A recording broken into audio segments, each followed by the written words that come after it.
안녕하세요. 2학기 중간고사 총정리 수업 시작하도록 하겠습니다. 최대한 빠르고 신속하게 전체 모든 내용을 훑는 걸 목적으로 할 것이고 수업에 결석했거나 빠져서 졸아서 중간에 내용 흐름을 놓친 사람들에게는 유익할 수업이 될 거라고 생각합니다. 다만 이거 총정리만 보고 시험을 준비하겠다 하는 건 어리석은 생각이니 꼭 교과서 가지고 본인이 스스로 공부해 보시기 바랍니다. 네, 자, 전체 모든 우리 교과서 이번 시험 범위 모든 주제를 하나의 연표에 담아봤습니다. 첫 번째 위에 줄은 이 줄이죠. 이 줄은 영국의 역사 흐름입니다. 영국의 의회 정치 발달을 먼저 볼 거고요. 영국 의회 정치의 발달이 이렇게 주제가 짜여 있습니다. 자, 그 다음에 미국 독립혁명에 대한 내용을 이렇게 보도록 할 겁니다. 자, 그 다음에 프랑스 혁명에 대한 내용을 이만큼 보도록 할 거예요. 선은 3개지만 시간적인 흐름은 동일하기 때문에 선생님이 각 국가별로 이렇게 나누긴 했지만 시간 흐름 순서가 이렇구나라는 거를 알아보시기엔 쉬울 겁니다. 이렇게 전체적으로 봤을 때 영국 혁명이 가장 먼저 일어났고 그 다음이 미국 혁명, 그 다음이 그의 영향을 또 줬던 프랑스 혁명 이 순서로 간다라는 걸 알 수 있고요. 자, 그와 동시에 산업혁명이 진행되고 있었구나라는 것을 또 보실 수 있습니다. 지금 여기에서 분홍색에 해당하는 부분이 산업혁명이에요. 중간중간 미국 부분에도 여기 분홍색에 해당되는 부분이 같이 들어있죠. 여기도 산업혁명에 해당하는 부분입니다. 여러분이 주제별로 배우다 보니까 영국, 미국, 프랑스 혁명 그리고 자유주의, 민족주의 운동을 먼저 배우고 산업혁명을 따로 배워서 산업혁명이 그 이후에 일어난 일이구나 라고 오해하실 수 있기 때문에 선생님이 연표에 이렇게 함께 넣었어요. 산업혁명은 프랑스 혁명 중에도 진행 중이었고요. 여러분이 아시는 이제 그 7월 혁명, 2월 혁명, 프랑스가 7월 혁명, 2월 혁명 했을 쯤에 영국에서 산업혁명은 본격적으로 거의 이제 다 무르익은 것 같고 프랑스에도 그 영향이 가고 프랑스에서도 산업혁명이 진행되는구나 이렇게 큰 틀 흐름 가지고 가시면 되겠습니다. 자, 먼저 영국부터 상세히 보도록 할게요. 우리 영국에선 2개의 혁명을 배웠습니다. 청교도 혁명과 명예혁명이에요. 지금 이 연표에서는요. 순서를 알아보기 쉽게 선생님이 동그라미 1, 동그라미 2, 동그라미 3, 동그라미 4, 동그라미 5, 동그라미 6, 동그라미 7 순서로 가도록 하겠습니다. 자, 주요 사건을 쭉 해놨는데요. 혁명과 관련된 사건은 위에, 자, 그리고 아랫부분에는 어떤 정부가 있었는지를 주로 봤습니다. 먼저 이 혁명을 주도한 세력이 어떻게 해서 형성되게 되었는지 혁명의 배경 보도록 할게요. 자, 이것은 긍정적인 이유입니다. 도시가 상공업 발달에 따라서 도시가 발달했고요. 도시에 사는 사람들을 우리가 시민 계급이라 했죠. 도시 사람이란 뜻이네요. 네, 그들의 직업 주로 상공업입니다. 그래서 이 시민 계급이 성장했고요. 또한 농촌에서도 귀족은 아니지만 일반 평민도 아닌 그런 사람들이 성장하고 있었습니다. 그들은 중소지주층이었고요. 우리가 뒤에 산업혁명에서 배웠던 인클로저 운동이 여기서도 나옵니다. 1차 인클로저 운동을 통해서 울타리를 쳐서 양을 점점 많이 기르기 시작했어요. 왜냐하면 당시 영국은 모직물 산업이 발달해 있었거든요. 그래서 이 모직물 산업에 필요한 재료인 양모를 생산함으로써 점차 성장했던 바로 그 사람들, 돈 벌면 또다시 땅을 샀습니다. 그래서 그들은 대지주까지는 아니지만, 귀족들이 대지주예요. 대지주까지는 아니지만 중소지주라고 할 만한 세력이 됩니다. 이들을 젠틀맨의 어원이죠. 젠트리라고 말합니다. 바로 이 시민계급과 젠트리가 혁명의 주도 세력이 되겠습니다. 이렇게 보시면 최고 정점, 권력의 최고 정점엔 왕이 있고 주로 정치를 하는 정치에 참여할 수 있는 귀족들이 있습니다. 여러분이 아시는 평민들 있습니다. 자, 젠트리와 시민계급은 요 사이쯤 어딘가에 존재하는 사람들입니다. 이들은 지배 계층에 포함이 되고 싶어 해요. 그렇지만 100% 귀족은 아니기 때문에 일부 귀족처럼 이제 권력을 영위할 수 있겠지만 100%는 아니기 때문에 이들은 자신들의 권력을 유지하거나 또는 확보하기 위한 어떤 노력을 할 수 있는 혁명의 주도 세력이 될 가능성이 있겠죠. 자, 또 사전 지식 하나 짚고 가겠습니다. 영국은 다른 나라와 다르게 의회 정치가 발달한 나라입니다. 그래서 왕은 이전부터 이제 상공업 계층이 돈을 많이 벌면서 그들에게 세금을 걷기 위해, 그리고 귀족들에게 세금을 걷기 위해 의회의 동의를 받아왔던 그러한 전통을 가지고 있었어요. 물론 왕은 의회를 해산해버릴 수도 있기 때문에 꼭 동의를 받아야지만 하는 그런 이제 절대적인 그런 의회는 아닙니다. 그런 이 의회가 점차 힘이 강해져가는 과정이 되겠습니다. 네, 자, 그리고 여기에서 나오는 하나의 종교가 있습니다. 이 시민계급과 젠트리가 많이 믿었던 종교예요. 네, 시민계급과 젠트리가 많이 믿었던 종교, 청교도라고 합니다. 자, 칼뱅파 신교를 의미하고요. 이 신교에는 여러 가지 교파가 있는데 대표적으로 우리나라에 많이 들어와 있는 스코틀랜드 장로교가 있습니다. 여러분은 교회 가다가 대한예수교 장로회 이런 걸 보신 적이 있을 수도 있어요. 자, 이것도 신교에 해당이 됩니다. 자, 종교개혁을 안 했기 때문에 간단하게 보자면요. 우리가 로마 시대 때 배웠던 크리스트교는요. 교회의 수장의 차이에 따라서 교황이 수장인 카톨릭과 황제가 동로마 황제가 수장인 그리스 정교로 나뉘게 됩니다. 이 유럽을 지배했던 카톨릭은요, 중간에 여러 가지 문제로 초심을 잃게 됐었죠. 그래서 부패한 거에 대해서 비판하면서 신교가 등장하게 됩니다. 자, 이 구교는 기존의 카톨릭을 말해요. 옛 구자를 씁니다. 신교는 새로운 신자를 씁니다. 그래서 물론 구교도 개혁합니다. 그래서 내부적인 자정작용을 거치고도 선생님 개혁이라고 쓴 거예요. 네. 그래서 오늘날의 구교는 그때처럼 부패했다라고 생각하시면 안 돼요. 자, 신교는 대표적으로 종교 개혁을 주도했던 루터파가 있습니다. 그리고 스위스의 칼뱅이라는 사람도 새로운 삶의 방식으로 이제 신교의 교파를 만들었었는데요. 당시 영국에 많이 퍼져 있었던 청교도, 장로교와 같은 바로 이 사람들은요, 칼뱅파 신교가 되겠습니다. 특히 청교도의 청자는 깨끗할 청 이렇게 생각하시면 돼요. 청빈하고 검소하고 그 어떤 양심에도 거스르지 않는 신 앞에서 부끄러울 것이 없을 모범적인 생활을 하고자 했던 사람들이 청교도 되겠습니다. 네, 영국에는 이렇게 청교도가 많이 살고 있었구나라는 것까지 알 수 있는데요. 여러분, 이게 당시 청교도도 있고요. 스코틀랜드 지역에는 장로교도 많이 있었어요.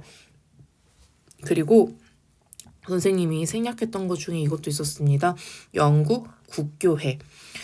영국의 왕은 여러분 헨리 8세 시절에 엘리자베스 1세 여왕의 아버지죠. 네, 그의 이혼에 교황이 반대하자 우리 영국은 교황 중심의 교회에서 탈퇴하겠다라고 하면서 영국 왕 중심의 교회를 세우게 됩니다. 그래서 오늘날에는 성공회라고 부르는 영국 국교회로 따로 개혁해서 갈라져 나가게 되는데요.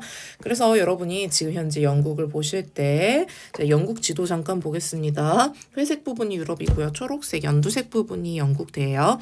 영국에 이 큰 섬과 작은 섬이 있어요. 그 외에 아주 수많은 짜잘한 섬들까지는 그리지 못했어요. 이 큰 섬의 남부 지역이 여러분이 영국으로 알고 있는 잉글랜드입니다. 이곳에는 이제 영국 국교회와 그리고 청교도들이 주로 많이 있었고요. 그리고 이제 북쪽 지역이 스코틀랜드입니다. 자, 이쪽 지역은 장로교와 물론 국교회도 있고요. 청교도도 있습니다. 그래서 반면에 작은 섬 쪽인 아일랜드, 네, 아일랜드는 지금 현재 독립했고요. 요 부분은 북아일랜드가 되겠습니다. 이 지역은 카톨릭이 많은 곳입니다. 그래서 종교가 서로 다르다는 것은 특히 신교와 구교가 다른 요 지역은 화합하기 참 어렵겠구나라는 것을 미리 예상할 수 있겠습니다. 바로 영국은 이러한 종교적 이유 그리고 정치적 이유로 매우 이 시기에 전쟁과 분란이 많았던 것을 미리 깔고 가겠습니다. 자, 청교동맹은 이러한 배경하에 일어나게 됩니다. 자, 첫 번째 발단은요. 당시 스튜어트 왕조의 찰스 1세가 다른 많은 유럽의 군주들처럼 전제 정치를 했다는 것에 있습니다. 찰스 1세는 자의적인 세금을 걷는 행위라든지 그리고 그는 성공의 수장입니다. 그래서 청교도를 탄압하는 이러한 등등의 일로 말하자면 이제 강압적인 정치를 했다라고 의회파에선 생각을 하게 됐고요. 그 결과 당시 여러 전쟁에서 필요했던 돈을 찰스 1세가 의회를 소집해서 거두려고 하는 과정에서 의회가 이에 반발하며 권리 청원이라고 하는 문서를 제출하여 승인받게 됩니다. 승인했으니까 의회는 돈을 빌려주거나 아니면 세금을 냈을 거고요. 찰스 1세는 지금 급한 불은 끄게 된 겁니다. 다만 그 내용은 이런 내용이에요. 의회의 동의 없이 과세할 수 없고요. 불법적인 체포 구금을 해서 탄압할 수 없다라는 내용이 요 안에 들어있습니다. 그럼 왕은 여기에 서명을 했기 때문에 이제부터 지켜야 돼요. 그러나 찰스 1세가 잘 지키나 한번 보도록 하겠습니다. 자, 찰스 1세는 의회를 그냥 해산해버립니다. 지켜 안 지켜? 안 지키네요. 네, 왜냐면 왕에게 불리한 내용이죠. 그리고 찰스 1세는 의회를 통하지 않고 하는 과세를 특별 세금, 기타 등등을 활용해서 어떻게든 전쟁을 꾸려나가 봅니다. 그러나 결국에는 돈이 부족하게 될 거고요. 그래서 전쟁 비용 마련을 위해서 다시 의회를 소집할 수밖에 없었습니다. 이때 의회는 다시 소집돼서 국왕을 적극적으로 도와주기보다는 국왕을 비판하고 국왕의 여러 가지 실정에 대해서 지적하는 행위를 보이게 됩니다. 그에 따라서 자 지금 왕과 의회의 그 입장이 완전히 틀어져 버리게 되죠. 왕래파와 의회파가 서로 전쟁을 벌이는 내전이 발생하게 되고요. 이 전쟁을 청교도 혁명이라고 부릅니다. 결과는 의회파의 승리로 끝나게 되었고요. 자, 찰스 1세는 의회파의 수장인 크로멜에 의해서 목이 잘리는 처형을 받게 됩니다. 이에 따라 영국은 왕이 없는 제도, 공화정 수립을 하게 되고요. 이에 따라 공화정 체제가 시작되게 됩니다. 자, 1649년에 시작된 공화정의 수장은요, 당시 왕이 없죠. 나라를 그때 당시에는 호국경이라고 하는 호국경이라는 지위를 가진 크로멜이 정치를 주도하기 시작합니다. 이 사람은 의회파고요. 이 사람은 청교도입니다. 자, 그의 정치 4가지 보겠습니다. 아일랜드를 정복해서 남아있는 왕당파들을 싹 정리해버립니다. 아일랜드 위치 보겠습니다. 자, 지도 보시면 여러분 찰스 1세는 잉글랜드 국왕이고요. 스코틀랜드 겸하고 있었어요. 네. 그런데 여기를 이제 점령하는 거죠. 여기를 점령했고요. 자, 또한 당시 특히 상인들의 입장에서 네덜란드 상인과 영국 상인들은 경쟁하는 구도였습니다.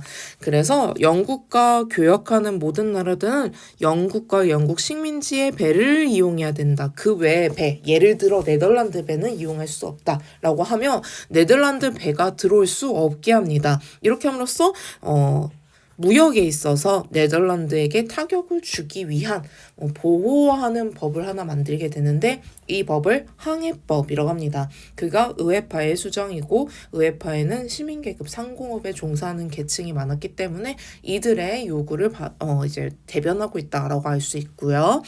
자, 그러나 크로멜은요 이런 정치를 펼칩니다. 제목이 하나 더 붙었죠. 독재 정치입니다. 의회를 해산하고 그의 뜻에 반하는 모든 것들을 인정하지 않았어요. 그는 독실한 크리스찬이고요. 독실한 청교도 신자였습니다. 그래서 자신뿐만 아니라 모든 사람들에게 청교도 윤리를 엄격하게 적용하고 실천할 것을 추진했고요. 이것들은 영국 국민들에게 굉장한 불만으로 다가오게 됩니다. 즉 종교적으로 사상적으로 탄압을 하는 것이나 다름이 없기 때문이에요. 결국 크로멜이 죽고 나서 영국은 다시 왕조를 부활시키기에 이릅니다. 도망갔던 찰스 1세의 아들 찰스 2세를 다시 불러오게 되는데 찰스 2세는 전제정치, 아버지처럼 전제정치를 하게 됩니다. 지금 현재 의회가 강력한 영국의 상황을 제대로 이해하지 못한 행보 같다라고 보이네요. 그의 뒤를 이은 제임스 2세도 마찬가지로 프랑스와 마찬가지로 전제 정치를 하고자 합니다. 마치 프랑스의 루이 14세처럼 절대 왕정을 영국에서 다시 실현하고자 한 겁니다. 심지어 그는 카톨릭 교도를 우대해서 청교도를 포함한 청교도와 국교도의 모두에 불만을 사게 되고요. 심사번 보시는 우리 교과서에 안 나오죠? 네. 이러한 전제 정치에 불만을 가졌던 의회 참지 않겠죠. 이미 왕을 죽여본 적도 있습니다. 자, 이 의회는 어떻게 했냐면 이 찰스 2세와 제임스 2세의 전제 정치를 그의 폐위로 왕을 쫓아냈다는 소리가 되겠습니다. 왕을 쫓아냄으로써 또다시 혁명을 일으켜버립니다. 자, 이번에 혁명은요, 왕을 죽이지 않고요. 이 왕은 도망갑니다. 다른 나라로. 그리고 이제 공화정을 다시 부활하자니 공화정 체제가 꼭 맞는 것 같진 않거든요. 네, 그래서 자, 우리 왕정제 그냥 유지하자. 그러나 나라를 다스릴 수 있는 모든 권한은 의회에 두도록 하자. 그러기 위해서는 우리 의회를 존중해 줄 수 있는 왕을 한번 찾습니다. 자, 제임스 2세에도 이제 혈통이 있었던 거죠.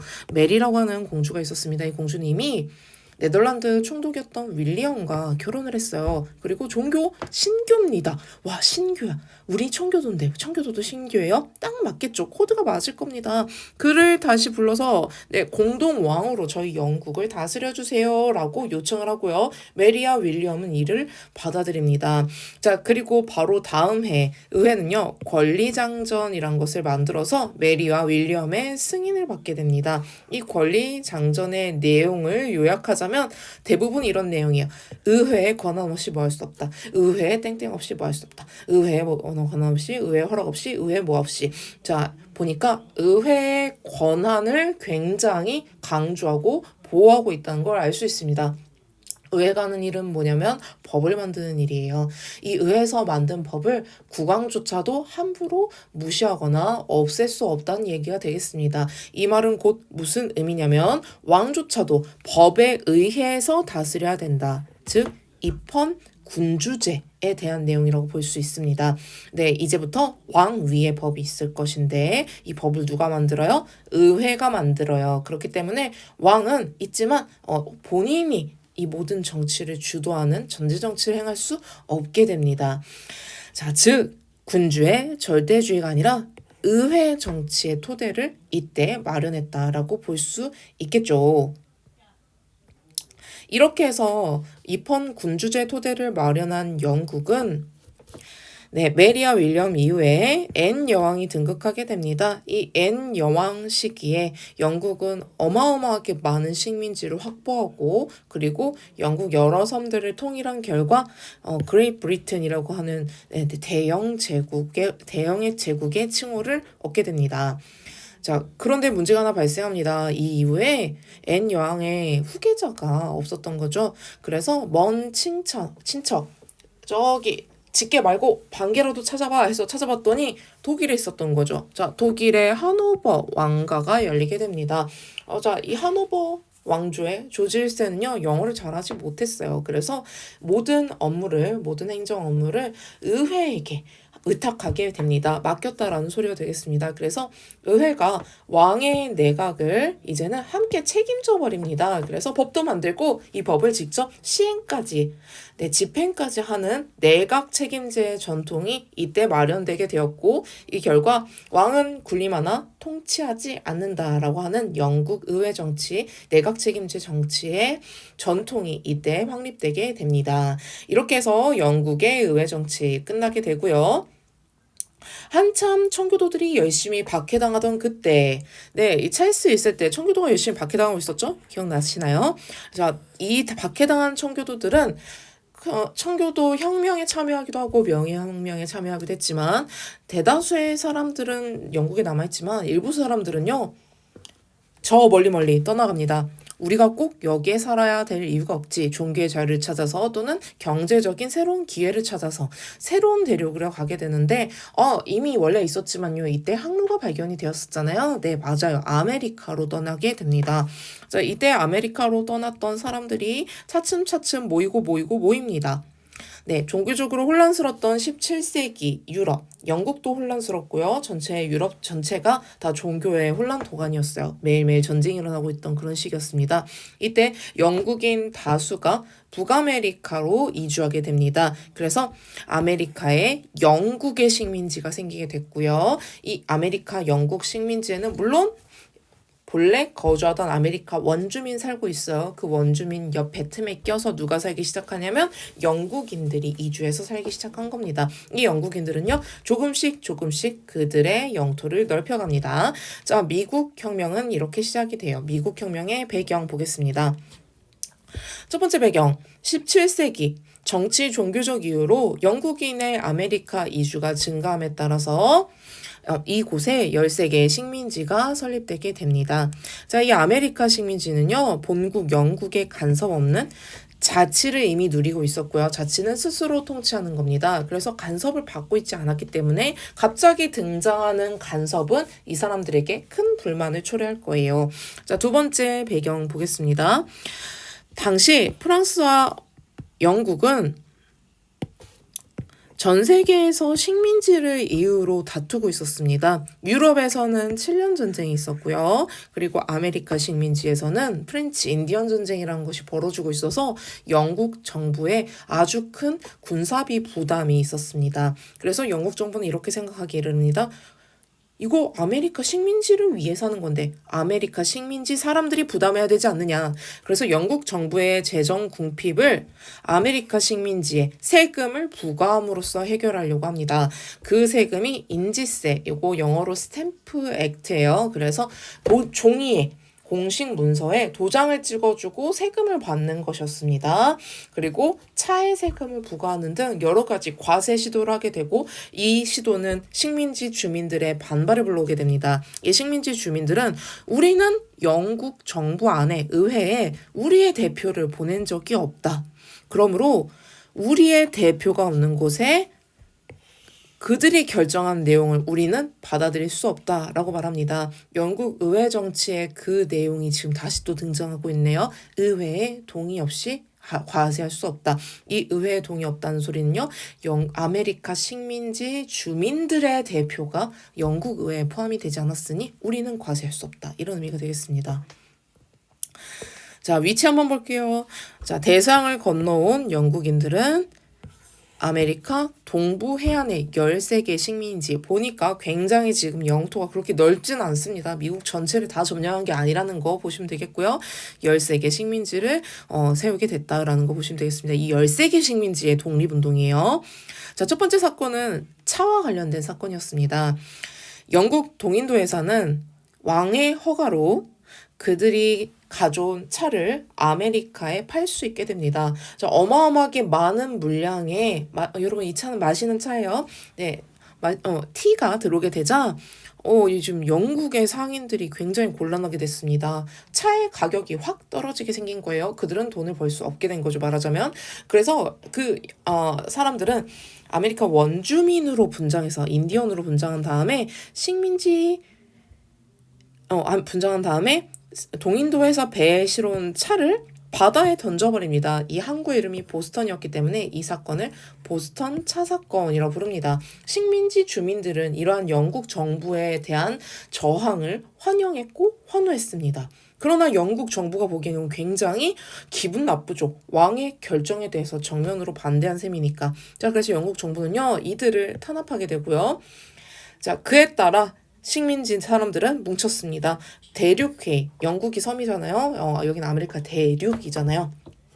그래서 마치 의회와 같이 식민지 사람들을 뭉쳤습니다. 그냥 무작정 정한 게 아니라 그들은 나름 합의에 도달했고 질서정연하게 그들의 계획이 있었어요. 영국에 맞서기로 바로 이 대륙회의에서 결의를 하는데 대륙회의가 2번 열리기 때문에 이 회의를 제1차 대륙회의라고 합니다. 자, 그러나 아직까지 독립한다기보다는 영국에게 저항해서 영국의 여러 가지 과세 시도 등등을 철회시키겠다에 가깝습니다. 자, 그러나 여러분 영국의 군대와 식민지의 아직 정규 군대가 아니기 때문에 민병대입니다. 민병대가 충돌함으로써 정식 전쟁이 발발하고 맙니다. 자, 이 전쟁이 발발하자 미국 식민지 사람들은 이제 좀 정해야 돼요. 우리 어떻게 할 것인가? 이 전쟁에서 이겼을 때, 지면 끝이죠. 그렇지만 이겼을 때 우리는 독립할 것이다 라는 것을 대륙회의를 한 번 더 열어서 이거에 대한 합의를 하게 됩니다. 이 대륙회의를 제2차 대륙회의를 하고요. 전쟁을 이끌어갈 총사령관으로 워싱턴을 뽑게 됩니다. 그리고 이 독립선언문에는 앞으로 세울 미국이 어떤 나라가 될 것인지, 그리고 우리가 왜 독립을 하는지, 독립을 하기 위한 정당한 근거가 무엇인지에 대한 내용이 당시 계몽사상의 영향을 받아서 구체적으로 나열되어 있습니다. 자, 미국 토마스 제퍼슨이 기초한 독립선언문의 내용, 주요 내용을 보겠습니다. 평등권 들어있고요. 천부 인권은 하늘이 부여한 것이기 때문에 그 누가 뺏을 수 없다라는 내용입니다. 생명, 자유, 특이하게 행복 추구권이 있죠. 자, 그리고 주권은 나라를 다스릴 수 있는 권리는 국민에게 있으며 국가는 그것을 빌려간 거에 불과해. 그렇기 때문에 만약에 국가가 우리의 생명, 자유, 행복 추구권, 평등권, 천부인권 등등을 제한하거나 탄압할 때는 저항하고 혁명을 일으킬 권리가 있어 라고 혁명권을 천명함으로써 그들이 이렇게 영국으로부터의 독립을 하는 것이 합당하다라고 논리적으로 설명을 잘 하고 있습니다. 자, 사실 전쟁에서 이기는 게 쉽진 않았을 텐데요. 그 외 기타 다른 나라들이 영국과 이미 많이 대립 중이었습니다. 그래서 여러 나라들이 아메리카 식민지를 지지하게 되고요. 도와주게 됩니다. 그에 따라서 다행히도 아메리카 식민지가 독립하게 됨에 따라 자, 미국이 결국 독립하게 되죠. 아메리카 13개 식민지의 독립을 확정한 것이 1783년에 파리에서 맺었던 프랑스가 중간에서 조정을 해줬어요. 그래서 프랑스 파리에서 맺었습니다. 파리 조약입니다. 그 결과 아메리카에 이제는 독립된 식민지가 아니라 이제는 독립된 나라가 탄생하게 됐는데요. 자, 이제 왕이 없습니다. 그럼 우리 공화국 체제 갈 거예요. 그리고 이제 어떤 정치 체제를 할 것인가를 고민을 해야 됩니다. 우리 독립선언문에 이미 민주주의 여러 원칙들이 나왔었어요. 그래서 자, 이제 새로 등장하는 미국의 이 공화국은요, 민주주의 원리를 따를 겁니다. 그래서 세계 최초의 민주공화국이 탄생하게 됐습니다. 그래서 13개의 주들은 하나의 국가입니다. 여러분, 미국의 주는 스테이트, 그 국가란 뜻이에요. 그래서 이 13개 주는요, 우리 서로 뭉쳐서 연방국가를 만들자라고 합니다. 그래서 우리가 미국을 부를 때 아메리카 합중국이라고 부르는 게 요 합자가 무슨 뜻이냐면 합쳐서 연방을 만든 국가다라는 의미가 되겠습니다. 자, 미 합중국의 헌법은요, 연방제 내용을 담고 있고요. 자, 그리고 왕이 없습니다. 공화제예요. 그리고 민주주의 원리를 담고 있는데 대표적으로 주권은 국민에게 있다. 주권 재민. 그리고 입법, 사법, 행정의 권력을 서로 세 개로 나눈다. 그래서 권력의 독재를 방지하는 삼권 분립이 바로 그 주요 내용이 되겠습니다. 그리고 이 독립전쟁에서 크게 활약했던 워싱턴이 초대 대통령으로 선출됨에 따라서 아메리카 합중국이 열리게 됩니다. 이후 미국은 여러 나라로부터 땅을 사들이기도 하고 전쟁을 통해 뺏기도 하고 협상하기도 하고 교환하기도 하고 여러 방법을 통해서 미국이 동쪽에서부터 서서히 서쪽으로 조금씩 확대되어 갑니다. 방향은 이쪽이에요. 조금씩 확대가 되다 보니까 오늘날의 거대한 미국이 탄생하게 됐고요. 그래서 이 미국의 요 시기를 서부 개척이랍니다. 동쪽에서 시작해서 서쪽으로 나아갔기 때문에 서부 개척이라고 해요. 이 과정에서 민주국가라고 하지만 민주국가답지 못한 일들을 많이 벌이게 되는데 아메리카 원주민 강제 이주의 결과 이 차별과 탄압이 굉장히 커서 아메리카 원주민들은 큰 타격을 받게 되고 많은 사람들이 죽게 됩니다. 또한 캘리포니아 서부 중에 캘리포니아 지역에서 금광이 발견됨에 따라서 사람들이 금을 찾아서 달려가는 골드러시 현상이 일어나기도 해요. 자, 미국의 발전 봤고요. 당시 미국을 도와줬던 프랑스 어떤가 보겠습니다. 프랑스가 이때 미국 도와줬었거든요. 그럼 프랑스는 지금 충분히 여유가 넘쳐서 도와줬느냐? 아닙니다. 자기 집에 불이 나기 시작합니다. 남의 집에 불난 거 부채질하다가 프랑스에 지금 불나게 생겼어요. 자, 혁명의 배경입니다. 자, 프랑스는 주변에 비해서 봉건제가 강한 아직도 옛날 제도의 모순이라는 것은 앞뒤가 맞지 않다라는 의미가 되겠습니다. 보통 의무가 있다면 권리가 따라와야 되는데 의무와 권리가 서로 균등하지 않은 거예요. 또한 절대왕정, 루이 14세 이후 절대왕정의 잔재가 그대로 남아있었기 때문에 당시 민중들의 인권이나 민중들의 참정권은 보장되지 못한 상태였습니다. 자, 구제도는 세 개의 계급이 있는 체제를 말해요. 1신분 성직자입니다. 2신분 귀족입니다. 3신분 일반 민중들을 말합니다. 자, 이 3신분 안에는 여러분이 배웠던 시민계급 또 들어가게 됩니다. 우리가 전문 용어로 배웠었죠. 그들은 재산이 있는 사람들이요. 부르주아지라고 배웠었는데 시민계급 여기 중간에 끼어 있네요. 자, 1신분과 2신분은요. 높은 관직을 차지하고 있고 토지를 많이 보유하고 있어서 부자입니다. 권력도 있습니다. 참정권도 있습니다. 그런데 심지어 세금도 안 내요. 자, 생산에 필요한 토지를 갖고 있는데 세금을 안 낸다? 그럼 이들은 점점 부유해지고요. 부유할 수밖에 없는 그런 상태네요. 자, 반면에 제3신분에는요. 상인, 수공업자, 농민, 그 외 전문직들이 다 들어가게 됩니다. 이들은 무거운 세금, 의무를 가지고 있었고요. 무거운 세금을 부담하고 심지어 농민들 같은 경우는 봉건제 잔재로 공납까지 부담하고 있었습니다. 땅의 주인인 영주에게 공납을 부담해야 했으나 참정권은 없네요. 즉 권리는 없는데 의무는 무지 무거운 상태. 자, 1신분, 2신분은 권리는 많은데 의무는 거의 없다시피 한 상태입니다. 자, 3신분은 권리는 없고 의무만 많은 상태. 여러분 이게 앞뒤가 맞지 않죠? 그렇기 때문에 모순이라고 합니다. 그 와중에 상공업의 발달은 프랑스에서도 역시 영국뿐만 아니라 프랑스에서도 계속되고 있었고요. 요 시민계급이 상공업의 발달로 성장하게 됩니다. 이 시민계급들은요. 그냥 자기만 잘 먹고 산 게 아니라 계몽사상이라고 하는 이제 근대적인 사상을 받아들이게 됩니다. 여러분이 아시는 인권과 권리에 대한 여러 가지 내용들이 여기 들어가게 되고요. 또한 프랑스 혁명 이전에 미국 혁명이 터졌었기 때문에 미국 혁명의 여러 가지 영향도 함께 받게 됩니다. 자, 이렇게 혁명을 일으킬 수 있는 주도 세력 존재하고요. 저기 보이시는 시민계급 주도 세력이 될 겁니다. 그리고 분명하게 어떤 식으로 혁명을 진행해서 목표가 되는 어떤 목표를 가지고 나라를 세워갈 것인지에 대한 그 청사진까지도 계몽사상을 통해서 마련이 된 걸 알 수 있어요.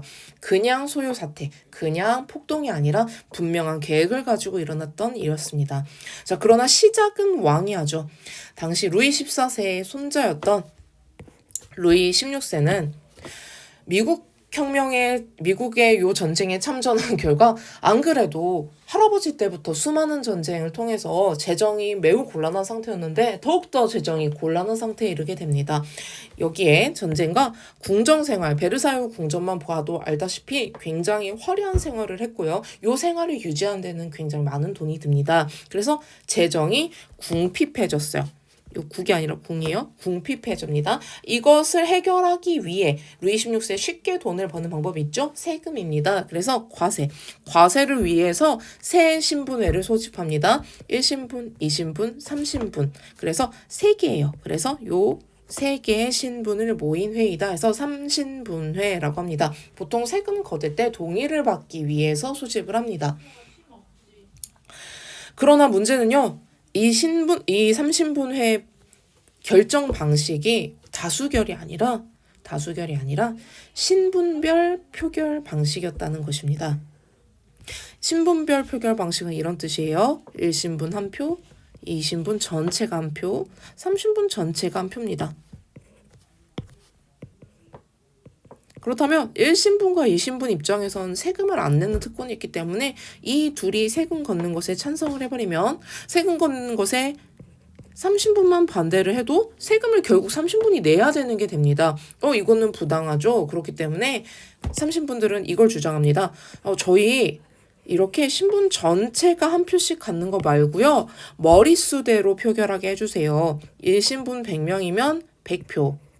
2신분 100명이면 100표. 자, 3신분도 그 당시 100명이었는데 100명이라고 봤는데 동일했어요. 1신분, 2신분, 3신분. 그렇지만 3신분의 수가 훨씬 많았기 때문에 저희는 최소 300명 이상 모아야 될 것 같아요. 라고 하면서 3신분의 수를 늘려줄 것과 그리고 300명이니까 300표. 이런 식으로 머릿수 표결을 요청합니다. 자, 그러면은 이 둘이 찬성을 할지라도 30분만에 반대로 이 결정을 뒤집어 엎을 수 있죠. 즉 30분도 말하자면 정책 결정에 영향을 끼칠 수 있는 방식입니다. 그러나 루이 16세 입장에서 이걸 들어줄 이유가 없죠. 그래서 루이 16세는 이것을 요청을 묵살합니다. 그러자 이 30분들은 독자적으로 30분회를 뛰쳐나가서 국민의회를 만들기 시작합니다. 자, 이 국민의회를 당연히 루이 16세는 환영하지 않을 겁니다. 그래서 이 국민의회가 모이지 못하도록 쫓아내자 그들은 어쩔 수 없었어. 그래서 그 회의장 밖에 테니스 코트장, 오늘날로 따지자면 강당 같은 곳이에요. 이 강당 같은 곳에 모여서 선언을 합니다. 우리가 법을 만들어서 여러 질서, 요 혼란을 수습하기 전까지는 절대로 해산하지 않을 거야. 이런 결심을 해요. 자, 그게 우리 교과서에 이렇게 사진으로 있습니다. 사진이 아니라 그림으로 있습니다. 자, 요 국민회의 움직임은 루이 16세 의사에 반하는 겁니다. 그래서 루이 16세가 이 국민회의를 탄압하려는 움직임, 지금 이제 군대를 막 모아가지고 근처에 이렇게 배치를 한다거나 이런 움직임을 보이자 파리 시민들은 우리의 대표들이 지금 위험하다라면서 분노하게 됩니다. 그래서 먼저 빡 때리러 가게 되죠. 네, 그래서 당시 절대 권력과 압제의 상징이었던 탄압의 상징이라고 생각하시면 되겠습니다. 바스티유 감옥을 습격하게 됩니다. 정치범들이 많이 있을 거라 생각했는데 실제 정치범들이 많진 않아서 어떤 큰 성과를 얻진 못했어요. 그렇지만 이 사건은 지금 현재 요 혁명이 과격화되기 시작했다는 소리고요. 이 혁명은 파리뿐만 아니라 전국으로 확산되게 됩니다. 당시 많은 농민들은 이러다가 영주가 귀족이 우리를 다 죽이고 우리를 어떻게 할 거야 라는 어떤 공포에 휩싸이게 되는데 이 공포는 논리성이 없기도 했었어요. 그래서 이 현상을 대공포 현상이라고도 합니다.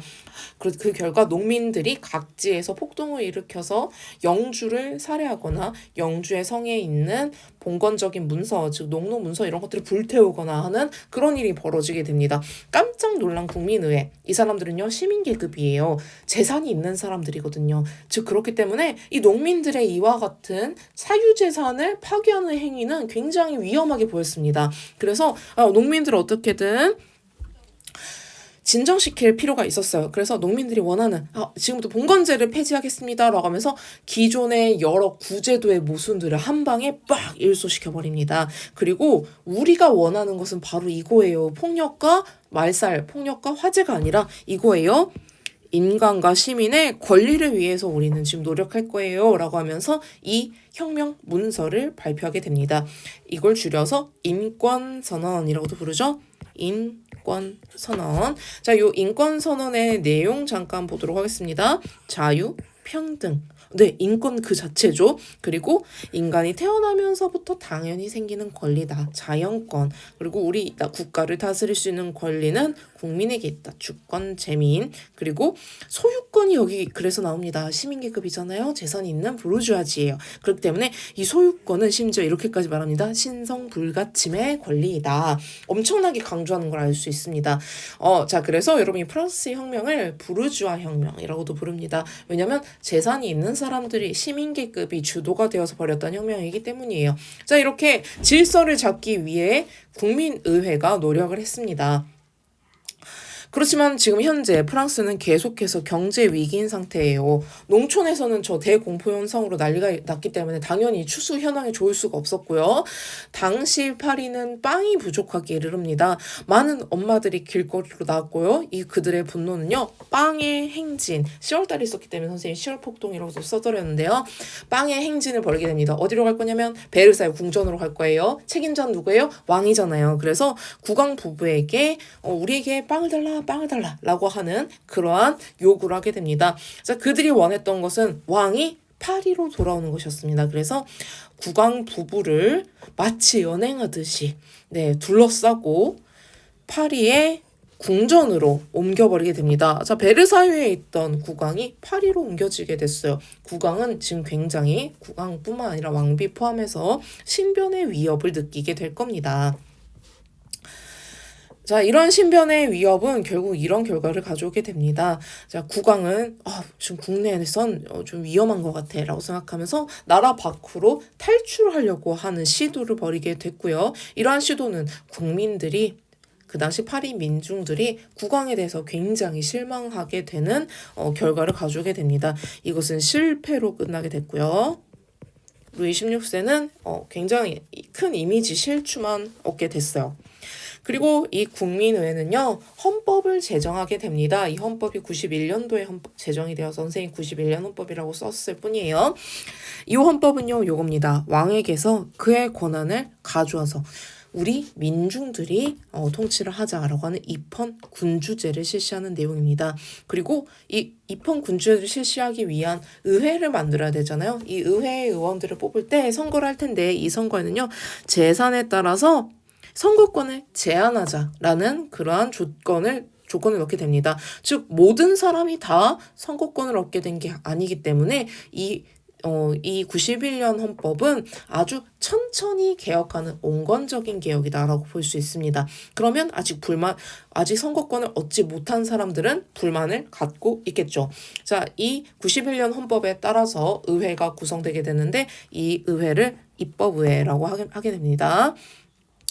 자, 요 입법의 시기에 주변 나라들 오스트리아라든지 바로 옆 나라예요. 프로이센 등은요. 지금 이러한 군주의 권한을 제한하고 민중들이 자기 마음대로 정치를 하겠다고 하잖아요. 굉장히 위험한 사상이라고 생각합니다. 그래서 이 혁명을 막겠다라면서 이 프랑스에 전쟁을 시작하게 되는데 입법의회는 혁명 전쟁을 선포하고 이 전쟁을 시작하게 됩니다. 그래서 프랑스는 내부적으로는 혁명을 진행함과 동시에 외부적으로는 주변 국가들의 혁명에 대한 저지를 막아내야 되는 그런 상황에 처하게 됐어요. 요 와중에 전쟁으로 인해 점차 경제는 더욱더 악화됩니다. 분노한 파리 민중들은 여러분 파리 민중으로 이름 배운 적이 있어요. 반바지를 입은 사람들 기억나시나요? 퀼로트가 아니다 라고 했었죠? 쌍퀼로트들 생각하시면 되겠습니다. 이러한 가난한 사람들 중에서도 급진적인 사람들이 왕궁을 습격해서 여러 가지 책임을 묻게 됩니다. 그리고 루이 16세의 왕권을 정지해버리죠. 자, 이 왕이 지금 현재 이 프랑스에 필요한가라는 생각까지 이르는 프랑스 민중들은 우리 왕정제를 포기하자, 공화정을 가자라고 하게 됩니다. 그래서 이번에 국민공회, 이 공자가 되겠어요. 공화정. 국민공회를 구성하고 국민공회는 공화정을 선포함으로써 루이 16세를 끌어내리게 됩니다. 여기까지만 봤을 때 루이 16세가 죽을 만한 일을 하진 않았는데요. 그러나 국민공회가 점차 온건파보다 급진파가 득세를 하게 되고요. 이 급진파 입장에서 혁명전쟁에서 루이 16세가 좋은 역할을 하지 않는다. 이런 입장을 취하게 됩니다. 결국 루이 16세를 단두대에서 처형하자라고 하는 결론을 내리게 되어 왕을 단두대에서 처형하게 됩니다. 그리고 점차 혁명은 더욱더 급진적으로 진행이 됩니다. 93년 헌법을 국민공회에선 제정하여서 우리 공화정 갈 거거든요. 그리고 이전에 선거권을 주지 않았던 모든 사람들에게 다 선거권을 확대합시다라고 법을 만들게 됩니다. 우리가 비교할 것은 91년 헌법과 93년 헌법 보겠습니다. 91년 헌법은요. 온건파의 개혁이에요. 그래서 왕 살려둡니다. 그리고 그렇지만 정치는 의회 갈 거야. 입헌 군주제. 그 반면에 93년 헌법 좀 더 급진적이에요. 왕 없어도 돼요. 공화제 갈 거야 라고 합니다. 선거권도 이렇게 보시면 돼요. 재산에 따른 제한선거는 재산이 있는 부르주아지까지만 주겠다라는 의미가 되겠고요. 보통 선거는 쌍퀼로트들, 일반 민중들에게까지 요 선거권을 확대하겠다라는 소리가 됩니다. 근데 지금 전쟁 중이고 경제 위기는 매우 극심합니다. 그래서 이 93년 헌법을 실제 시행하지는 못하고요. 다만 당시 국민공회 급진파였던 자코뱅의 리더인 로베스피에르는요. 혁명을 요 이념을 지키기 위해서 수단과 방법을 가리지 않는 공포 정치를 시행하게 됩니다. 혁명에 반대하는 모든 세력을 단두대 처형하며 이제 단두대가 하루에도 수십 명을 죽이는 그러한 무시무시한 시대가 펼쳐지게 됩니다. 그가 이렇게 강할 수 있었다는 것은요, 당시 많이 분노했던 파리 민중들의 지지가 있었기 때문이에요. 그렇지만 로베스피에르의 이 공포 정치는 과도했고요, 도를 넘게 됩니다. 결국 네. 자, 8월이에요. 테르미도르 열이라는 뜻입니다. 열의 달, 테르미도르 달에 있었던 반동, 작용이 있으면 반작용이 있다 했어요. 로베스피에르의 정치는 매우 강력한 반작용을 가져왔기 때문에 그를 끌어내린 사람들이 로베스피에르를 처형하고 총재 정부를 구성하게 됩니다. 자, 지금 현재 총재 정부가 가지고 있는 과제는요, 국민 공해 시절에 엉망진창이 되어버린 요 복잡한 정치 문제를 해결해야 되고요. 그리고 경제 문제 해결해야 되고요. 그리고 나라 밖의 전쟁도 계속해서 이겨야 됩니다. 총재 정부는 무능하다는 평가를 받았어요. 이 세 가지를 모두 제대로 해결하지 못하게 됩니다. 그 와중에 국외 전쟁에서 승리를 거둔 나폴레옹이라는 장군이 인기가 높아져 가게 됩니다. 자, 요 나폴레옹은 쿠데타를 일으켜 총재 정부를 무너뜨리고 3명의 통령, 나폴레옹이 제1통령이에요. 3명의 통령이 프랑스 공화정을 다스리는 통령 정부를 수립하게 됩니다. 이 통령 정부 시기에 여러 가지 개혁을 하게 되는데 조금 이따 보도록 할게요. 지금 보도록 할게요. 자, 경제 문제 해결하기 위해서 국립은행을 설립해서 여러 가지 폭등하는 인플레이션 등등을 화폐 개혁을 통해 막게 됩니다. 자, 그 다음에 국민교육 제도를 도입하기도 하고요. 나폴레옹 법전을 편찬해서 혁명 중간에 있었던 여러 가지 성과들을 이제 명문화하여 법을 총정리하게 됩니다. 이런 나폴레옹의 개혁이 큰 성과를 거둔 결과 나폴레옹을 지지하는 사람들은 매우 커졌고요. 나폴레옹은 가능성 있겠는데 라고 생각하면서 국민투표를 실시합니다. 제가 황제가 되어도 되겠습니까? 국민들은 예 라고 대답했어요. 결국 나폴레옹이 황제에 즉위하며 공화정이 실질적으로 종료되게 됩니다. 자, 우리 이렇게 봤을 때 프랑스 어떻게 진행되나 볼게요. 자, 띠 내용을 봐주세요. 전제 군주제 루이 16세 시기가 끝나게 되고 입헌군주제가 91년 헌법을 통해서 만들어지게 됩니다. 그러나 얼마 시행하지도 못한 채 국민공회가 구성됨에 따라서 공화정이 실시되게 됐었고요. 이 공화정이 잘 꽃피워보기도 전에 로베스피에르의 공포정치로 공화정은 엉망진창으로 흘러가다 총재정부, 통령정부를 거쳐서 결국 황제가 다스리는 제정이 됩니다. 자, 프랑스가 짧은 기간에 이 많은 일들을 다 겪었기 때문에 지금 현재 프랑스 혁명은 매우 급진적이고 과격하게 이루어지고 있구나라고 볼 수 있습니다. 각 정부가 어떤 식으로 어떤 정책들을 했는지를 선생님이랑 같이 정리해 보도록 할게요. 자, 내용 보시면요. 국민의회 테니스 코트에서 약했었고요. 봉건제 폐지했었고요. 인권선언 발표했었습니다. 내용 아까 봤어요. 91년 헌법을 제정해서 입헌군주제 제한선거 내용을 법으로서 확정을 했어요. 자, 이걸 통해서 만들어진 의회가 입법의회입니다. 입법의회에서는 혁명 전쟁을 선포했지만 프랑스 내적으로 여러 가지 문제들을 해결하지 못해서 골머리를 앓는 와중에 특히 경제 문제에 분노했던 민중들은 과격하게 폭동을 일으킨 결과 국민공회를 구성하게 됩니다. 국민공회는 이제 입헌군주제 안 할래 공화정을 선포했었고요. 루이 16세 급진파가 처형했었고요. 93년 헌법을 만들어서 공화제와 보통선거의 내용을 담은 법을 만들긴 했지만 시행까지 못하고 로베스피에르의 공포정치로 마무리하게 됩니다. 자, 그렇지만 로베스피에르의 공포정치는 많은 반작용을 가져오게 됐고 결국 로베스피에르는 실각하고 총재가 5명의 총재가 권력을 나눠 갖는 총재정부가 세워지게 되는데 무능했다고 했잖아요. 많은 일들을 해결하지 못합니다. 이 시기에 인기를 얻은 나폴레옹이 쿠데타를 통해서 통령정부를 세우게 됐고요. 나폴레옹의 정책들은 많은 성과를 얻어서 당시 민중들의 지지를 받게 됐고요. 나폴레옹은 제정을 세우게 되었습니다. 나폴레옹 시기의 제정, 여러분 제국은 이런 특징이 있습니다.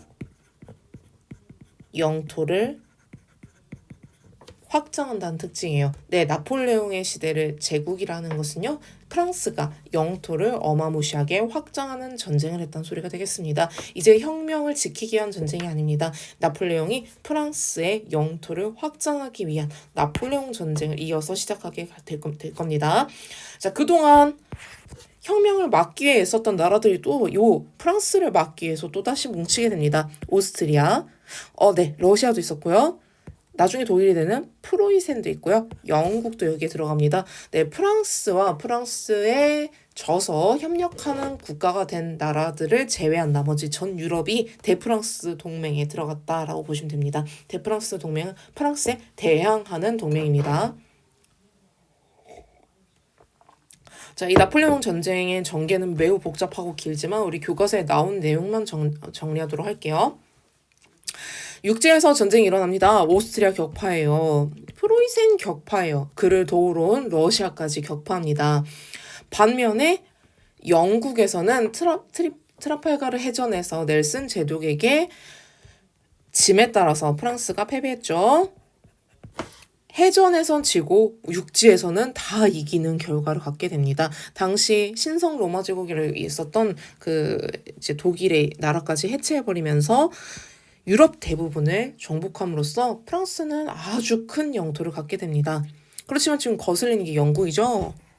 네, 바다에서는 프랑스가 영국에게 한 수 물러줘야 했기 때문에 영국을 고립시켜서 결국에는 항복하게 만들기 위한 나폴레옹의 수단, 대륙 봉쇄령을 바라게 됩니다. 영국과 그 어떤 나라도 교류할 수 없다라고 하지만 이를 어기고 러시아가 교역함에 따라서 나폴레옹은 다시 한번 계산기를 두드리게 됩니다. 러시아와 영국이 손을 잡을 경우 포위된 프랑스는 위험해집니다. 그래서 여러 가지 계산 결과 러시아를 치러 가기로 했어요. 초반에 너무 잘 이깁니다. 모스크바까지 점령합니다. 이상하게 러시아가 자꾸 후퇴만 하고요. 제대로 싸우질 않아요. 그리고 기다렸어요. 모스크바를 점령하고 나서 계속해서 항복하게 기다립니다. 그렇지만 러시아 황제는 항복하지 않아요.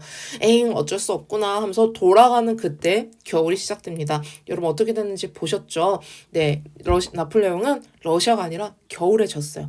네, 러시아의 겨울에 진 나폴레옹 결론적으로 실패라고 볼 수 있습니다. 이겼지만 모스크바를 점령했지만 그는 이겼다 보기 어려웠어요. 한풀 꺾였어요. 자, 이러한 한풀 꺾인 프랑스, 대프랑스 동맹이 다시 한번 뭉치게 됩니다. 이렇게 함으로써 라이프치히 전투에서 나폴레옹을 이기고 결국 나폴레옹은 먼 섬에 유배가 되게 되고요. 유배가 되게 되죠. 한번 다시 돌아와요. 돌아와서 이제 다시 한번 대프랑스 동맹이 만들어져서 싸우긴 했는데 다시 또 나폴레옹이 졌기 때문에 최종적으로 졌기 때문에 나폴레옹은 이때 다시 돌아올 수 없는 먼 세인트 헬레나 섬에 유배됨으로써 그의 시대는 끝나게 됩니다. 네, 이렇게 함으로써 여러분이 세 혁명을 모두 보았습니다. 자, 프랑스는 어떻게 되는가? 자, 프랑스의 요 혁명 이후에 질서를 잡기 위해서 유럽의 많은 나라들이 모이게 됩니다. 이 대프랑스 동맹을 주도했던 나라가 영국도 있는데요. 오스트리아가 사실 엄청 많이 앞장을 섰거든요. 네, 오스트리아의 주도 하에 오스트리아 수도 빈에서 회의가 열리게 됩니다. 이 회의를 빈 회의라고 하고요. 오스트리아 비엔나에서 열었다 해서 빈 회의예요. 이 빈 회의에서는 오스트리아 외무장관이었던 메테르니가 주도를 해서 그의 목적, 유럽의 영토와 정치 체제를 프랑스 혁명 이전 상태로 되돌리는 겁니다. 그래서 국경선도 프랑스 혁명 이전으로, 나폴레옹 전쟁 이전으로, 그리고 정치 체제도 프랑스 혁명 때 공화정을 거쳐서 제정까지 갔었잖아요. 이걸 다시 원래대로 돌린다는 소리는 왕정제로 돌린다, 이런 의미가 되겠습니다. 그리고 많은 나라들이 독립 원해요. 많은 나라들이 저희 의회 정치, 자유주의 원해요. 이것을 탄압하는 것이 그의 목적이었습니다. 즉 보수주의입니다. 예전 그대로 남아있게 하자. 이게 바로 빈 체제 되겠습니다. 그러나 대세는 나폴레옹 전쟁이 예기치 못했는데 나폴레옹도 이건 예상치 못했을 거예요. 이 나폴레옹 전쟁 결과 전 유럽에 프랑스 혁명의 이념이었던 자유주의 사상이 퍼져나가게 됩니다. 그리고 외부에서의 공격은 내부의 단결을 불러오죠. 우리끼리 뭉치자, 민족주의 운동을 격화시키게 됩니다. 그래서 전 유럽의 대세는 자유주의와 민족주의였다라고 볼 수 있어요. 자유주의 운동은 개인의 자유와 평등을 가장 중요하게 생각하는 사상입니다. 주로 개인의 자유와 평등을 구체화해서 실현시킬 수 있는 의회를 설립하자. 라고 주장하는 체제예요. 주장하는 사상이에요.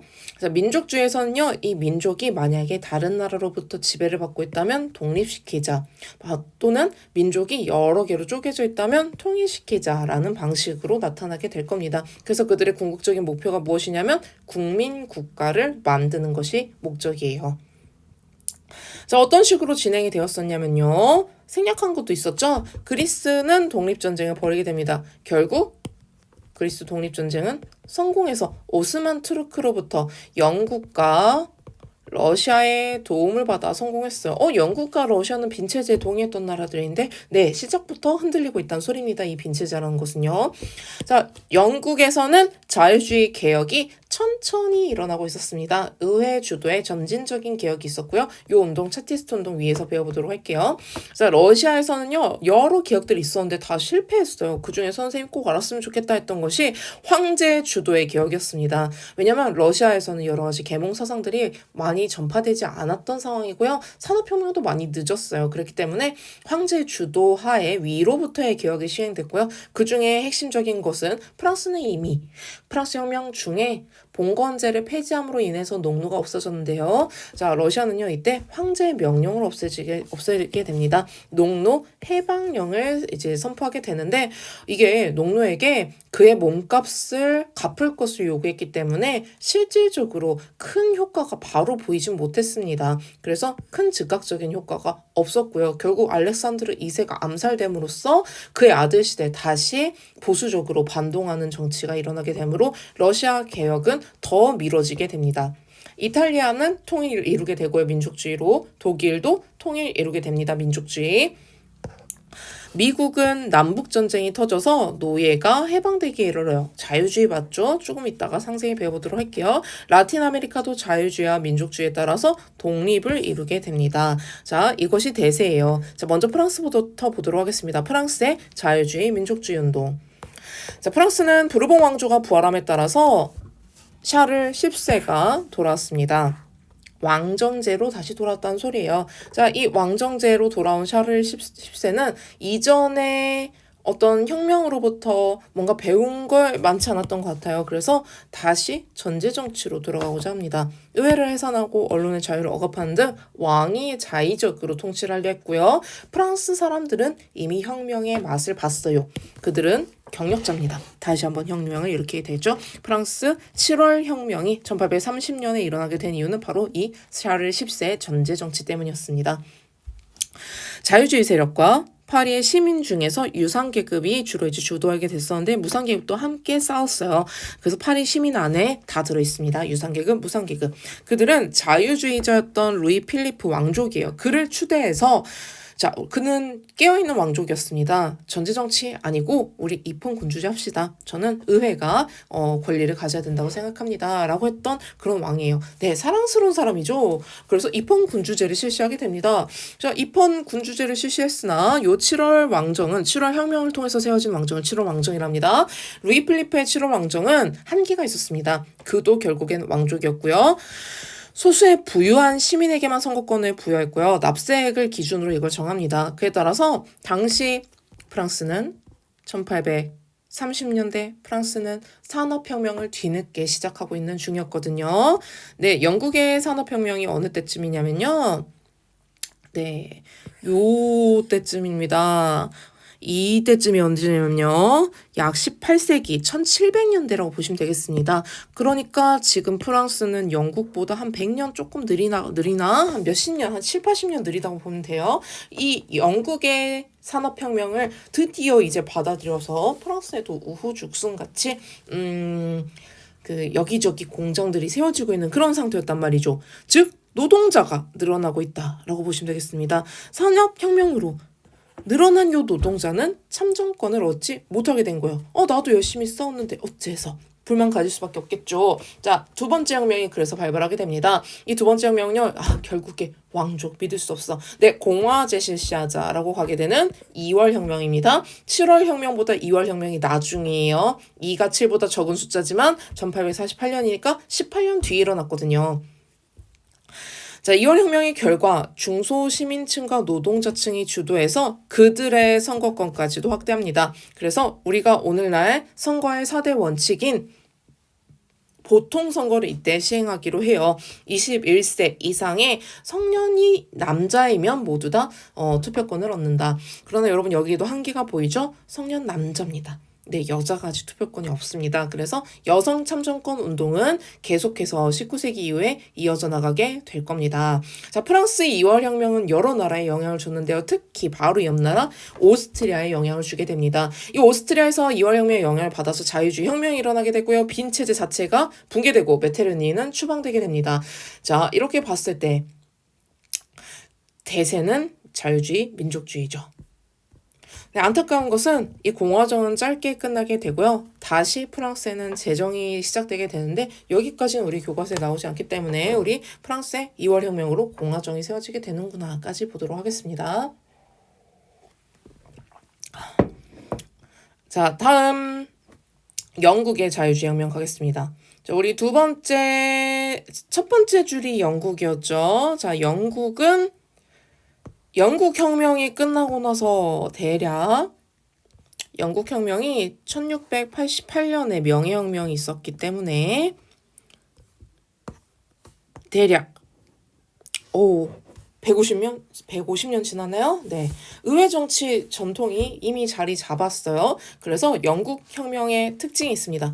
영국의 자유주의 개혁은요, 의회가 이미 있습니다. 그렇기 때문에 분노가 빠져나갈 구멍이 있어요. 그래서 천천히 진행되는 방식으로 한 번에 프랑스 혁명처럼 뒤집어 엎는 방식이 아니라 천천히 의회한테 요구사항을 말하고 의회가 그걸 들어주거나 들어주지 않거나 하는 방식으로 진행되게 됩니다. 여러 가지 내용들이 우리 교과서에 있는데요. 종교의 자유를 확보하는 그런 내용도 있었고요.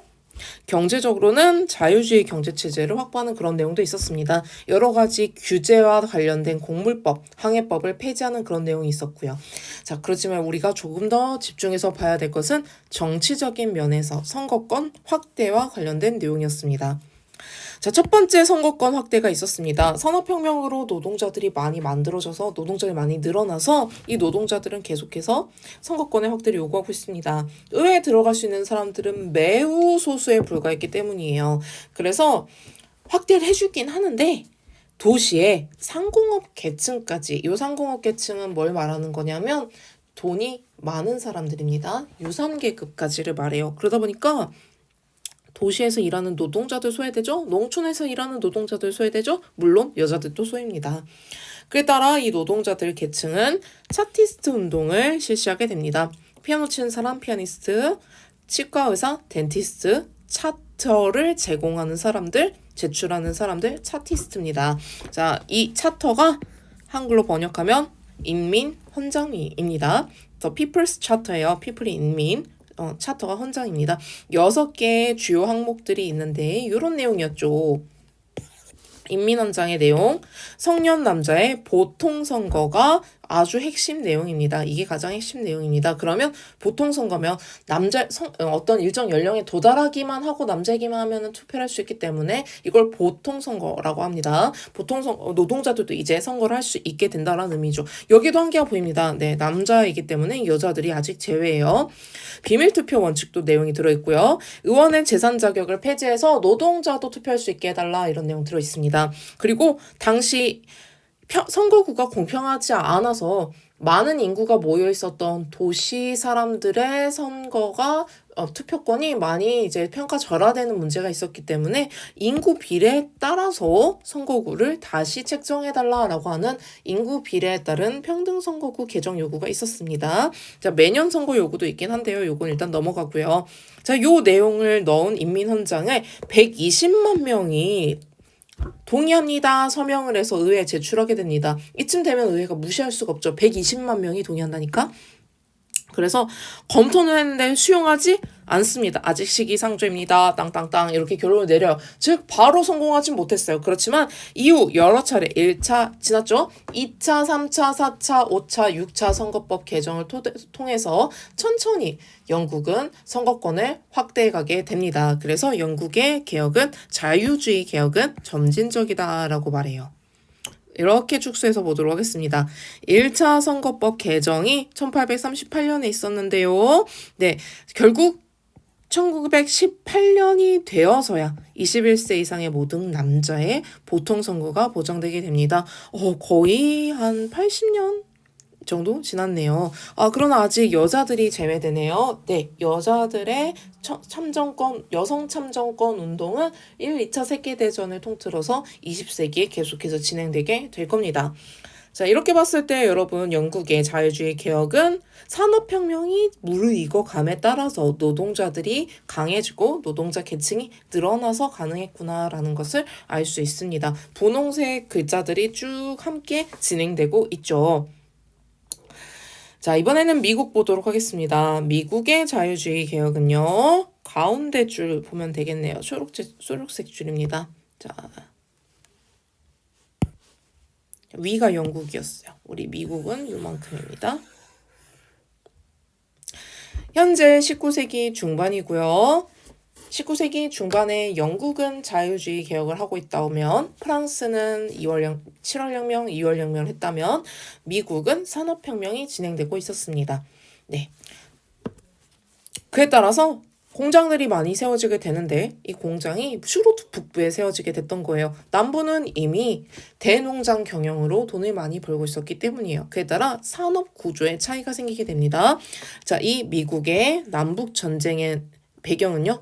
남부와 북부의 경제적 차이, 즉 산업 구조 차이 때문에 발생하는 겁니다. 자, 북부 상공업이 발달한 지역입니다. 남부는 대농장 경영 따뜻하잖아요. 영토 넓잖아요. 네, 담배와 면화 같은 플랜테이션 농업이 발달한 지역이었어요.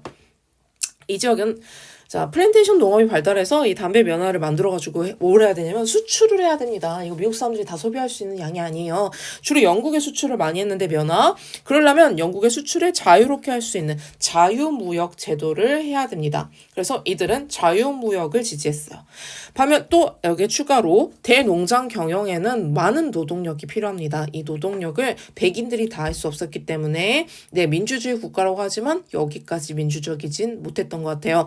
네, 그래서 흑인 노예를 많이 활용하고 있었고요. 여러분 이 흑인 노예는 언제부터 등장했었냐면 우리 신항로 개척 이후에 3강구역 때 등장했었습니다. 남아메리카뿐 아니라 북아메리카 지역이었던 미국도 흑인 노예들을 계속해서 거래하고 있었던 노예제 국가였거든요. 유럽에서 노예제는 거의 계몽사상과 혁명에 의해서 폐지됐었는데 미국은 아직까지 남아있었던 그런 상황이에요. 자, 북부 지역은요, 지금 막 발달하기 시작한 초기 상공업이었기 때문에 영국이라든지 여러 상공업이 발달한 나라들과 경쟁한다면 집니다. 그래서 보호무역을 추구했습니다. 관세를 매겨서 영국 상품이 미국에 들어오지 않도록 보호해달라라는 것이 바로 이 보호무역의 주된 내용이에요. 완전 반대죠. 자유무역과 보호무역은 서로 반대되는 내용이 되겠습니다. 그리고 이쪽에서는 노예제가 확대되는 것보다 오히려 노예제가 축소되어서 이 흑인 노예들이 자유민이 되면 공장의 노동자로 들어올 수 있게 됩니다. 그 경우 저렴한 노동력으로 공급할 수 있기 때문에 노예제 확대를 반대하는 입장이 되었습니다. 자, 이들은 서로 첨예하게 정책적으로 대립하다가 결국 대선에서 갈등이 터지게 되는데요. 대통령 선거에 북부 링컨이 당선되자 남부가 아주 격한 반응을 보입니다. 7개 주가 연방의사에 탈퇴해버린 거예요. 그러면 이제 하나의 미국이 아니라 2개의 미국이 되게 생긴 겁니다. 결국 북부와 남부의 내전이 발생하게 되고 이 내전을 남북전쟁이라고 합니다. 초기에는 남부가 우세했었는데요. 북부는 일단 상공업지대이기 때문에 자원적으로도 인구적으로도 우세합니다. 거기에 세계 여러 나라들의 여론이 아니 노예제를 지금까지도 한단 말이야? 인권적으로 그건 아니지 않아? 라고 하면서 북부를 지지하게 됐고요. 링컨 대통령의 시의적절한 노예 해방 선언이 북부를 역전할 수 있게 하는 분위기를 쇄신하는데 크게 기여하게 됩니다. 해방된 노예들은 대다수가 이제 북부 지역에 와서 이 남북전쟁에 참전해서 열심히 자신의 자유를 위해서 싸우게 되고요. 결국 북부의 승리로 끝나게 됩니다. 이 남북전쟁을 통해서 미국의 경제는 더욱 발전하게 되고요. 제2차 산업혁명이 이때쯤 전개되어서 미국이 1880년대쯤에는 세계 최대 공업 국가로 발전하게 됩니다. 이렇게 또 산업혁명으로 이어지게 되네요. 자, 이렇게까지 보시면 우리가 자유주의, 민족주의 운동까지 보셨습니다. 이제 동시대에 진행되었던 산업혁명 한 번에 훑어보도록 할게요. 다섯 번째 주제, 산업혁명입니다. 산업혁명이란 기계의 발명과 그리고 동력 발전, 기술의 혁신으로 생산력을 대량으로 생산할 수 있게끔 생산력이 급증시킴에 따라서 사회 경제적으로 아주 큰 변화를 불러오게 되는데 이것을 혁명이란 단어를 써서 경제 분야에서의 혁명, 산업혁명이라고 말합니다. 그 중에서 우리 교과서에는 1차 산업혁명과 2차 산업혁명이 나오고 있습니다. 18세기 영국에서부터 제1차 산업혁명이 시작되게 됩니다. 자, 18세기는 어떤 상태냐면요. 조지 1세의 내각 책임제가 전통이 되어가는 그 시대를 말합니다. 즉 이미 영국은 혁명 다 끝났어요. 그래서 사람들은 분석합니다. 왜 영국에서부터 제1차 산업혁명이 시작되었는가? 우리가 Why를 찾아보면 첫 번째, 이미 청교도혁명, 명예혁명 다 끝났습니다. 그래서 의회 중심으로 정치적 안정을 이루고 있었기 때문에 경제 발전이 원활하게 이루어질 수 있었다라고 말하고요. 두 번째, 영국은 여러분 앞에서 젠트리가 1차 인클로저 운동을 통해서 모직물 산업에 기여함으로 돈을 많이 벌었다, 지주가 되었다 이런 얘기를 했었는데 네, 인클로저 운동은 또 다른 결과를 갖고 오게 되는데요. 울타리를 쳐서 그 안에서 양을 기르던 인클로저 운동, 결국 그 안에 원래 일하던 농민들을 쫓아내게 됩니다. 두 번째 인클로저 운동은요. 당시 노동자들이 늘어남에 따라서 밀의 가격이 올라가게 되고요. 지주들은 돈을 벌기 위해 이 양을 기르던 땅을 밀을 기르는 농경지로 바꾸게 됩니다. 그러면서 아주 대규모의 농경지를 운영하게 되는데 이때 당시에도 작은 농지를 소유했던 농부들은 자기 땅을 팔거나 뺏겨서 쫓겨날 수밖에 없게 됐었거든요. 이 당시 농민들은 많은 실직을 겪었고 자기 직장을 잃게 됐다는 소리예요. 땅을 잃었어요. 그럼 어디로 가냐면 어떻게든 먹고 살고 일하기 위해서 도시에 일자리를 구하러 갔습니다. 그래서 도시에 노동자들이 늘어나게 됐습니다. 그러면 너도 나도 일하려고 하기 때문에 노동자의 수가 증가했다는 소리는요. 노동의 가격이 하락한다는 소리가 되겠습니다. 임금이 떨어지게 되고 임금이 하락했다는 소리는 자본가 입장에서 생산에 필요한 비용이 줄어들었다라는 말이 되겠습니다. 그래서 저렴한 노동력이 아주 많이 널려 있었기 때문에 바로 산업혁명이 원활하게 일어날 수 있었다. 노동자 입장에선 비극이지만 전체 국가의 공장이라든지 산업 발전에 있어서는 좋은 점이었다라고 볼 수 있겠습니다. 또한 영국이 이거는 타고난 거죠. 네, 천연 자원이 풍부했다라고 하는 이제 럭키가 있었고요. 자, 그다음에 넓은 식민지를 N여왕 이후에 이제 여러분 대영 제국을 했었잖아요. 이미 넓은 식민지를 가지고 있었습니다. 여러분 식민지에서는 본국보다 식민지에게 불리한 정책을 하게 됩니다. 여기 식민지에서 원료를 생산해서 가져옵니다. 그 다음에 영국에서 공장을 돌려서 물건을 만들어요. 이 만든 물건을 팔기까지 해야 경제가 발전하는 거거든요. 근데 영국에서 다 소비할 수가 없습니다. 팔아야 되는데 다른 나라들 수입을 안 해줘. 그럼 어떻게 하면 되냐면요. 식민지에 갖다 팔면 됩니다. 상품 판매처로서 이 식민지를 활용했기 때문에 식민지 입장에서는 그들이 산업혁명을 할 수 있는 기회를 상실하거나 또는 늦춰지게 된 셈이지만 영국 입장에서는 아주 좋은 자원이 되는 거죠. 그 결과 자, 영국에서 가장 먼저 산업혁명이 시작되는 이유는 이런 이유 때문이구나 라고 보고 있습니다. 자, 요 연표는 여러 가지 개발과 이제 산업혁명의 흐름이 여기 안에 들어있습니다. 산업혁명의 과정 연표로 볼게요. 면직물의 수요가 급증했기 때문에 더 많이 만들기만 하면 팔리는 시대가 열렸습니다. 원래 영국은 모직물 공업이었는데요. 이때 면직물로 바꾸게 되고요. 면직물은 원래 인도가 주산업이었습니다. 인도의 면직물 공업을 영국이 가져오게 되는 거죠. 그래서 이것을 바꾸게 돼요. 자, 면직물은 많이 만들면 만들수록 좋은데 사람이 손으로 일일이 자르면 시간이 참 오래 걸립니다. 됩니다. 그래서 어떻게 하면 좀 더 빠르고 많이 만들 수 있을까라고 하는 기술에 있어서의 기계 개발이 있게 됐었어요. 자, 제니 방적기가 그 와중에 만들어지게 되고요. 방적기는 실을 만드는 겁니다. 면사 실을 만드는 게 방적기예요. 하나를 만드는 게 아니라 실을 한 번에 8개 이상을 뽑을 수 있게 만드는 게 제니 방적기, 즉 기술의 발명이었고요. 선생님 여기 쓰진 않았는데 방직기는 면을 만드는 겁니다. 실 가지고 면을 만드는 걸 방직기라고 해요. 자, 특히 제임스 와트가 증기기관을 개량함에 따라서 이제는 인간의 힘이 아니라 기계의 동력으로 증기기관, 즉 동력을 활용해서 한 번에 끊임없이 쉬지 않고 대량 생산을 할 수 있게 됩니다. 이제는 간의 수공업이 아니라 공장제 기계공업 체제로 바뀌게 되었고요. 이에 따라서 대량 생산의 시대가 열리게 되는데 이것은 산업혁명에서 가장 중요한 변화입니다. 자, 그 와중에 직장 기계에게서 자신의 자리를 빼앗겼다라고 생각했던 잘렸던 노동자들은 일자리를 잃게 됐던 노동자들은 기계를 파괴하는 기계 파괴 운동을 벌이기도 하고요. 스티븐슨이라는 사람은 제임스 와트가 개발한 이 증기기관을 가지고 교통혁명에 아주 중요한 증기기관차를 만들어서 원료와 제품의 수송에 아주 큰 기여를 하게 됩니다. 나중에는 증기선이 개발이 되어서 대서양을 횡단하는 데에도 날씨의 영향을 받지 않는 그러한 시대가 이르게 되죠. 네, 나중에 여러 가지 이 자본주의와 산업혁명의 문제점으로 인해서 마르크스란 사람이 선생님이 자본론만 알려주는데 이제 공산당선언 교과서에 나와가지고 저 고등학교 교과서에 있어가지고 썼는데요. 네, 마르크스란 사람이 사회주의 사상에 대해서 널리 전파하고 알리려고 했던 그런 일이 이때쯤에 발생하게 됩니다. 네, 그 전에도 사회주의 사상가들이 여럿 있었는데요. 마르크스를 우리 교과서에서 배웠으니까 마르크스가 이때쯤이구나 하고 아시면 되겠어요. 이제 그리고 영국은 그동안 해왔던 여러 1차 산업혁명의 성과 등을 만국 박람회를 통해서 전 세계에 알리게 됩니다. 선생님이 보여줬던 그림 수정궁이 있었어요. 크리스탈 팔라스. 그곳에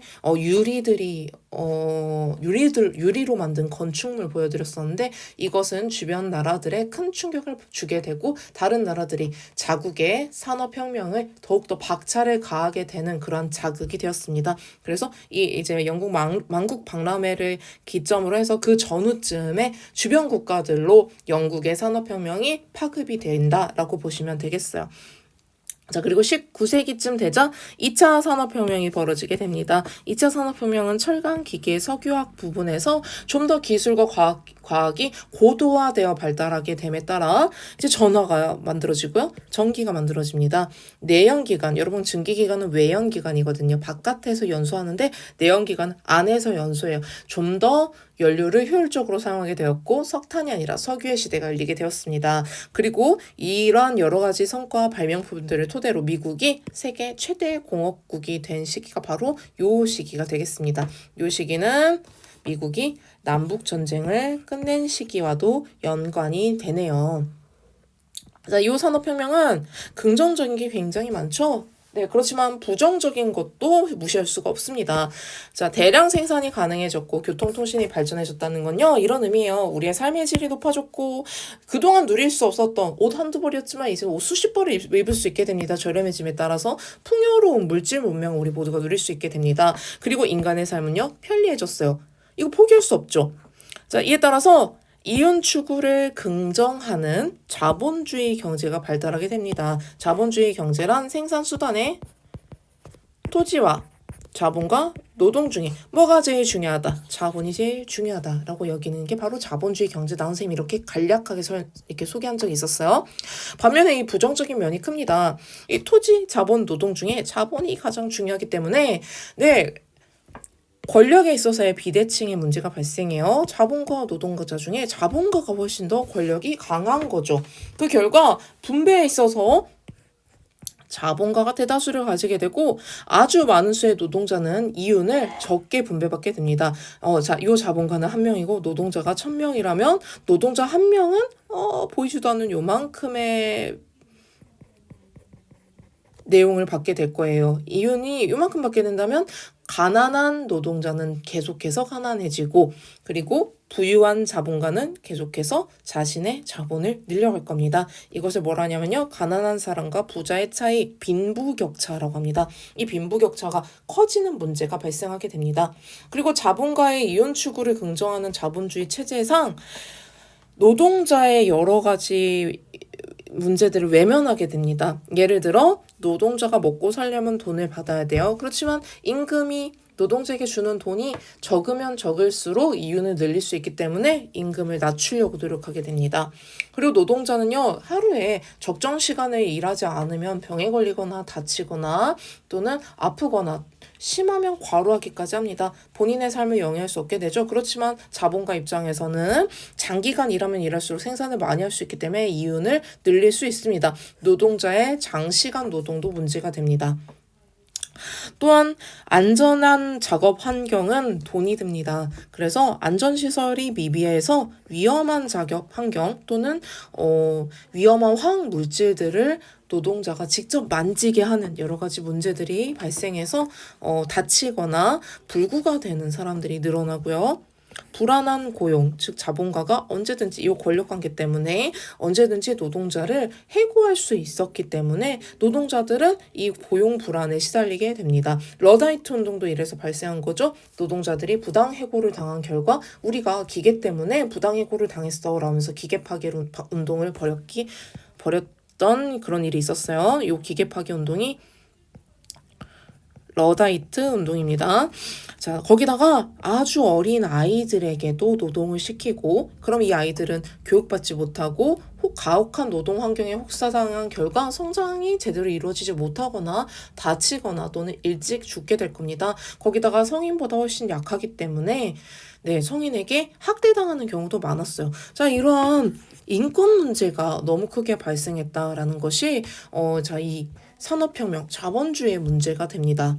거기다가 많은 노동자들이 도시에 한 번에 몰리게 되면서 주택과 상하수도 시설이 부족하고 또 그리고 이러한 위생상의 문제는 전염병이 창궐하게 되는 이유가 됩니다. 이러한 도시 문제도 발생하게 되고요. 그리고 공장을 가동하다 보면은 수많은 오염물질들을 배출하게 되는데 이 오염물질들이 어떤 결과를 가져올지 아직 몰랐기 때문에 그냥 막 배출했던 거죠. 그게 굉장히 큰 인간들에게 질병을 가져오게 되고 특히 지구온난화까지 지금 현재까지 이어지고 있습니다. 지구온난화까지 이어지게 되고 있는데 환경오염 문제도 아주 큰 문제가 되겠습니다.